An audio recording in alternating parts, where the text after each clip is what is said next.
Hello friends, welcome back to my another video. आज tenses का last part है, यानी कि थर्ड पार्ट है। अगर आप फर्स्ट पार्ट और सेकंड पार्ट को नहीं देखा है तो प्लीज़ पहले फर्स्ट पार्ट और सेकंड पार्ट को देखिए, ताकि आपको बहुत अच्छे से और हर कंसेप्ट को समझ में आ जाए। मैं फर्स्ट पार्ट में प्रेजेंट टेंस के बारे में डिटेल में एक्सप्लेन किया हूँ और सेकेंड पार्ट में पास्ट टेंस के बारे में डिटेल में एक्सप्लेन किया हूँ, वो भी हिंदी में। हालांकि मेरी मातृभाषा हिंदी नहीं है, बंगाली है। मैं फिर भी कोशिश किया हूँ 100% देके। अगर थोड़ा बहुत मिस्टेक हुआ तो प्लीज़ एडजस्ट कर लीजिएगा।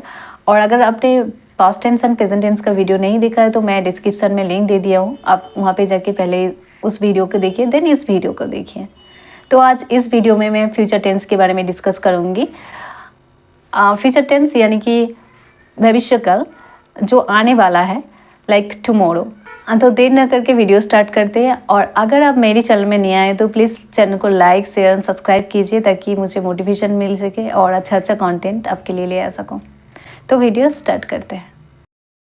फ्यूचर टेंस मीन्स भविष्यकाल, जो भविष्य में होने वाला है, अभी तक हुआ नहीं, लाइक टुमारो, जो आने वाला है। फ्यूचर टेंस का भी 4 पार्ट होता है। फर्स्ट है सिंपल फ्यूचर टेंस या फिर इंडेफिनाइट टेंस। सेकंड है future continuous tense.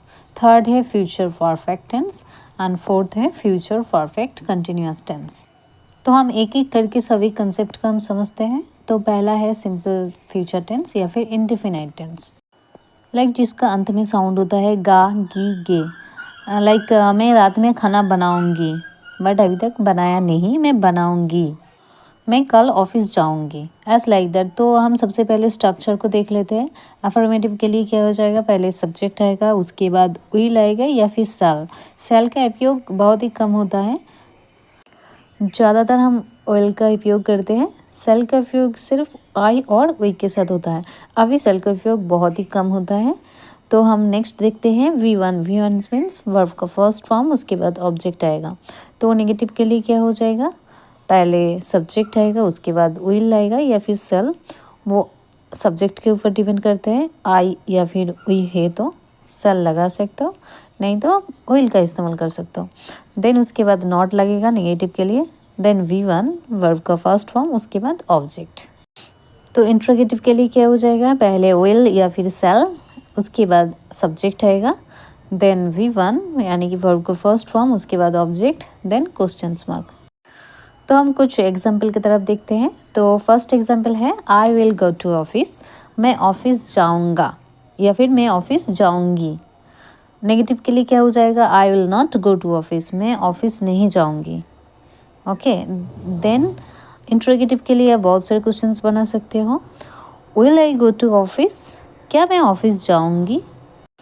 When will I go to office, मैं कब ऑफिस जाऊंगी। Why will I go to office, मैं क्यों ऑफिस जाऊंगी। With whom will I go to office, मैं किसके साथ ऑफिस जाऊंगी। तो ऐसा करके आप बहुत सारे क्वेश्चंस बना सकते हो। तो हम नेक्स्ट एग्जाम्पल की तरफ देखते हैं। She will write a letter, वो एक पत्र लिखेंगी, अभी तक लिखा नहीं, बट वो फ्यूचर में लिखेंगी। तो नेगेटिव के लिए क्या हो जाएगा, she will not write a letter, वो पत्र नहीं लिखेंगी। तो इंट्रोगेटिव में भी बहुत सारे क्वेश्चंस बना सकते हो, जैसे कि will she write a letter, क्या वह पत्र लिखेंगी। When will she write a letter, वो कब पत्र लिखेंगी।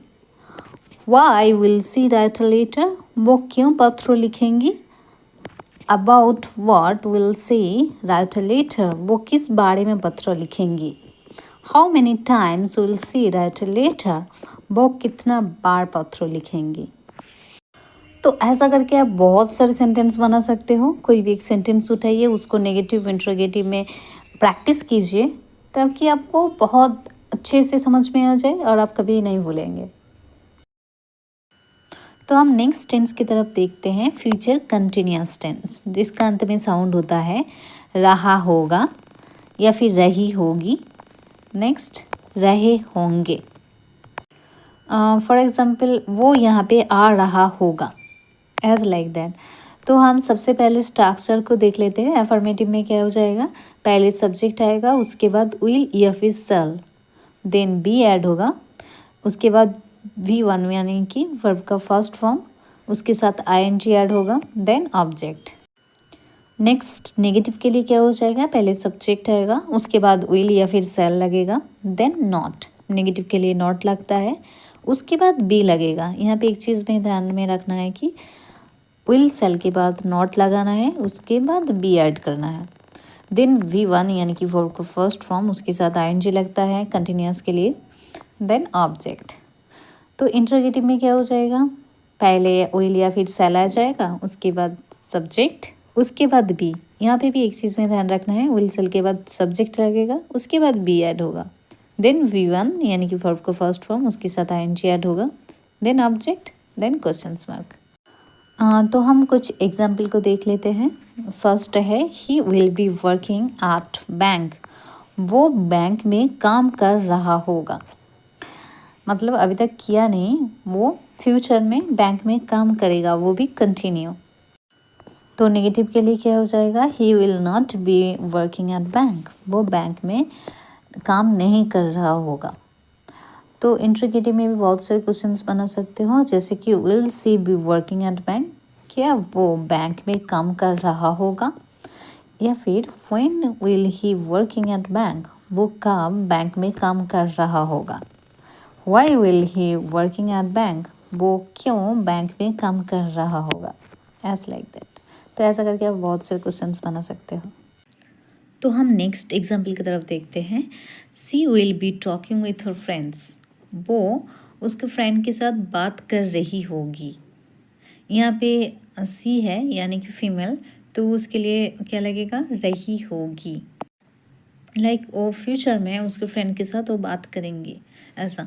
तो नेगेटिव के लिए क्या हो जाएगा, she will not be talking with friends, वो उसके फ्रेंड के साथ नहीं बात कर रही होगी। तो इंट्रोगेटिव में भी बहुत सारे क्वेश्चंस बना सकते हो। Will she be talking with her friends, क्या वो उसके फ्रेंड के साथ बात कर रही होगी। Why will she be talking with her friends, वो क्यों उसके फ्रेंड के साथ बात कर रही होगी। या फिर when will she be talking with her friends, वो कब उसके फ्रेंड के साथ बात कर रही होगी। ऐसा करके बहुत सारे क्वेश्चंस बना सकते हो आप। आई होप आपको समझ में आ रहा है। तो हम नेक्स्ट टेंस की तरफ देखते हैं, फ्यूचर परफेक्ट टेंस, जिसका अंत में साउंड होता है चुका होगा, चुकी होगी या फिर चुके होंगे। तो हम सबसे पहले स्ट्रक्चर को देख लेते हैं। अफर्मेटिव के लिए क्या आ जाएगा, पहले सब्जेक्ट आएगा, उसके बाद विल हैव। यहाँ पे आप शैल हैव का भी उपयोग कर सकते हो, वो सिर्फ सब्जेक्ट होगा आई और वी के लिए। सेल का उपयोग बहुत ही कम होता है, मैंने पहले भी बताया है, इसलिए मैंने इसमें ऐड नहीं किया है। तो आप यूज़ कर सकते हो यहाँ पे, बट सिर्फ आई और वी के लिए। नेक्स्ट V3 यानी कि वर्ब का थर्ड फॉर्म, उसके बाद ऑब्जेक्ट V3 यानी कि like do D done, done यहाँ पे V3 यानी कि वर्ब का थर्ड फॉर्म हो गया। ओके तो नेक्स्ट नेगेटिव के लिए क्या हो जाएगा, पहले सब्जेक्ट होगा, उसके बाद विल लगेगा, देन नॉट लगेगा, विल के बाद ही नॉट लगेगा, then have. Okay then V3 यानी कि वर्ब का थर्ड फॉर्म, उसके बाद ऑब्जेक्ट। तो इंट्रोगेटिव में क्या हो जाएगा, पहले विल आएगा, उसके बाद सब्जेक्ट लगेगा, देन हैव आएगा, उसके बाद V3, then object, then question mark. तो चलिए कुछ एग्जाम्पल की तरफ देखते हैं ताकि अच्छे से समझ में आ जाए। तो फर्स्ट एग्जाम्पल है, ही will have completed his work tomorrow. यहाँ पे completed, कंप्लीट का थर्ड फॉर्म होता है, completed ed ऐड होता है, तो वो उसका काम कल कंप्लीट कर चुका होगा। मतलब वो काम को अभी तक कंप्लीट किया नहीं, वो कल कंप्लीट कर देगा उस काम को। ओके तो नेगेटिव के लिए क्या हो जाएगा, he will not have completed his work tomorrow, वो उसका काम कंप्लीट नहीं कर चुका होगा। तो इंट्रोगेटिव में क्या हो जाएगा, he will have completed his work tomorrow, क्या वो उसका काम कल कंप्लीट कर चुका होगा। Next, why will he have completed his work tomorrow, वो क्यों कल उसका काम कंप्लीट कर चुका होगा। आई होप आपको समझ में आ रहा है। तो हम नेक्स्ट एग्जाम्पल की तरफ देखते हैं। We will have placed your products, हम आपका प्रोडक्ट पहुंच चुके होंगे। तो यहाँ पे प्लेस का थर्ड फॉर्म होता है प्लेस्ड, ईडी ऐड होता है प्लेस के साथ। तो नेगेटिव के लिए क्या हो जाएगा, he will not have placed your products, हम आपका प्रोडक्ट नहीं पहुँच चुके होंगे। तो इंट्रोगेटिव के लिए क्या हो जाएगा, will we have placed your products, क्या हम आपका प्रोडक्ट पहुँच चुके होंगे। या फिर when will we have placed your product, हम कब आपका प्रोडक्ट पहुँच चुके होंगे। या फिर where will we have placed your product, कहाँ आपका प्रोडक्ट हम पहुँच चुके होंगे। आई होप आपको समझ में आ रहा है। तो हम नेक्स्ट बात करते हैं फ्यूचर परफेक्ट कंटिन्यूअस टेंस का, जिसका अंत में साउंड होता है से कर रहा होगा, या फिर से कर रही होगी, या फिर से कर रहे होंगे। इस टेंस का उपयोग बहुत ही कम होता है, मतलब होता ही नहीं है स्पोकन इंग्लिश पे। फिर भी हम सबका टेंस सीख रहे हैं तो इसका भी इसलिए स्ट्रक्चर दे दिया। आप अगर इसमें स्किप्ट करना चाहते हो तो आप स्किप्ट कर सकते हो, क्योंकि ये वो स्पोकन इंग्लिश में यूज़ नहीं होता है। फिर भी अगर आप टेंस का पूरा कंप्लीटली जानना चाहते हो, सीखना चाहते हो, तो उसके लिए हम इस टेंस को ऐड किया हो। तो हम सबसे पहले स्ट्रक्चर को जानते हैं। तो पहले अफर्मेटिव के लिए क्या आएगा, सब्जेक्ट, उसके बाद विल हैव बीन। यहाँ पे शैल हैव बीन नहीं होता है, यहाँ पे सिर्फ विल हैव बीन का ही उपयोग होता है। देन V1, उसके साथ ING ऐड होता है। V1 मीन्स वर्ब का फर्स्ट फॉर्म, उसके साथ कंटिन्यूअस के लिए ING लगता है। देन ऑब्जेक्ट लगेगा, उसके बाद सिंस या फिर फॉर। तो नेगेटिव के लिए क्या हो जाएगा, पहले सब्जेक्ट आएगा, उसके बाद विल आएगा, देन नॉट लगेगा, देन हैव बीन। यहाँ पे एक चीज़ में ध्यान रखना है कि एफर्मेटिव में जैसे विल हैव बीन एक साथ में हुआ है, नेगेटिव के लिए ऐसा नहीं होगा। विल होगा, उसके बाद नॉट लगेगा, then have been, then V1, उसके साथ ING ऐड होगा, देन ऑब्जेक्ट, देन सिंस या फिर फॉर। तो इंट्रोगेटिव में क्या हो जाएगा, पहले विल आएगा, उसके बाद सब्जेक्ट आएगा, उसके बाद हैव बीन, देन V1, उसके साथ ING, then object, then since या फिर फॉर, देन क्वेश्चन मार्क। तो हम कुछ एग्जाम्पल की तरफ देख लेते हैं। I will have been studying since morning, मैं सुबह से पढ़ रहा होगा, या फिर मैं सुबह से पढ़ रही होगी, मतलब मैं अभी पढ़ नहीं रही हूँ, मैं फ्यूचर में मॉर्निंग से मैं पढ़ूँगी। तो नेगेटिव के लिए क्या हो जाएगा, I will not have been studying since morning, मैं सुबह से नहीं पढ़ रही होगी, या फिर मैं सुबह से नहीं पढ़ रहा होगा। तो इंट्रोगेटिव में क्या हो जाएगा, will I have been studying since morning, क्या मैं सुबह से पढ़ रही होगी, या फिर क्या मैं सुबह से पढ़ रहा होगा।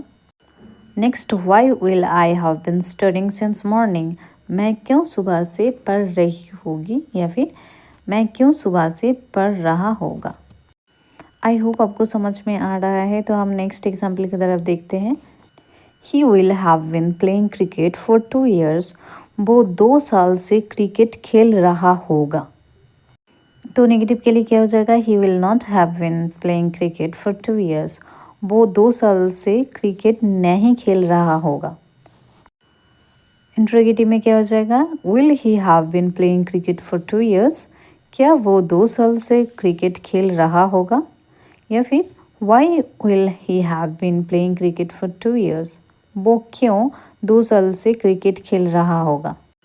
And next, when will he have been playing cricket for 2 years, वो कब 2 साल से क्रिकेट खेल रहा होगा। आई होप आपको समझ में आ रहा होगा। अगर नहीं आ रहा है तो प्लीज़ कमेंट कीजिए। जैसे कि मैंने बताया कि Hindi language it's not my mother tongue, मैंने आपके लिए हिंदी में कोशिश किया। अगर वीडियो देख के थोड़ा सा भी हेल्पफुल हुआ तो please like share and subscribe कीजिए मेरे चैनल को, ताकि मैं अच्छा कंटेंट आपके लिए ले आ सकूँ और मुझे मोटिवेट मिल सके। तो thank you for watching this video.